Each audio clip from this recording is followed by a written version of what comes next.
Selections in Photoshop can be used to create all kinds of unusual blurry and smeary sketch designs such as this. How to do this in Photoshop 223 as well as earlier. Go down to the bottom of the layers panel and click the plus. Just create a new layer because I want to apply it on a layer. Go here and I'm going to use the lasso tool. You could use all these other tools or elliptical marquee, anything. So lasso tool. I've got a feather here at 38.5 and I'm just going to apply it very randomly, just a random sketch, and you can just create all kinds of different, you think, oh, that's not going to be very good. Release and you'll get this rounded design because of that feather. And if you don't like it, just undo and just create it again, different design, something like that maybe. Well, any brush strokes or gradients are going to be applied to this layer, and they're going to be using this feather in this selection.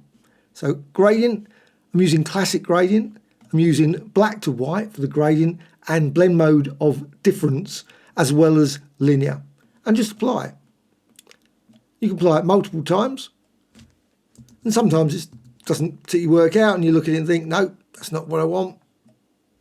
And you can get all kinds of different selections and designs using this approach. Again, always undo. If you're not happy with it, undo again like that and apply it again.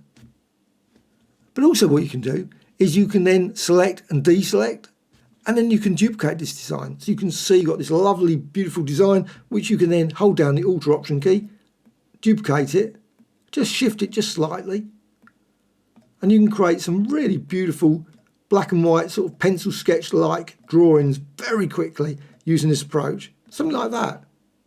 Very unusual design, but all created using that selection.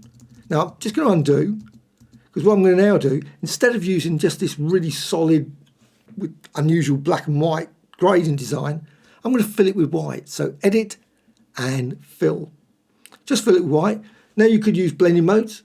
You could use different ones like that. You could use different opacities, 50% maybe. You don't have to fill it solidly with white. Click OK. Select and deselect. And now you've got a slightly different design. But you can always go here, select it, image, adjustments and levels. You might want to just tweak it a bit, maybe increase that, and you can see, create a slightly darker line like that. Well, exactly the same as before, this design, you can hold down the Alt Option key and drag and duplicate this design and create even more unusual sort of pencil sketch, blurry sort of smeary black and white designs very quickly.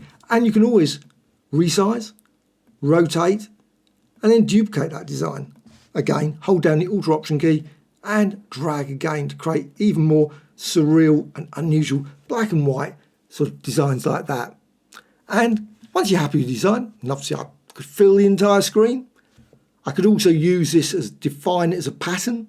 That would be quite good as well. Define this design as a pattern, use it with scripts. You can go to layer and flatten image and maybe go and image auto tone, maybe go to image adjustments and maybe something like one of these hue saturation and colorize, just to colorize it. If you don't want black and white, click OK like that. It's great. Again, some more unusual designs. You can also do the same with things like elliptical marquee tool. So create that and again, make certain it's got a feather. I'm using 60. And again, gradient. Now you don't have to use this black and white gradient, completely black and white. You could add some colour into it as well. But you can also, if you don't, just apply it like that. You can see you can create all kinds of abstract gradient designs. Again, undo if you're not happy with it. So just create that edge, apply it again, and select and deselect. And again, move that around and hold down the Alt Option key and duplicate that design. And you can see you can build up some very unusual abstract designs very quickly using multiples of this, which of course can be resized, rotated and effects applied. Any questions, please let me know in the comments below. Thank you much.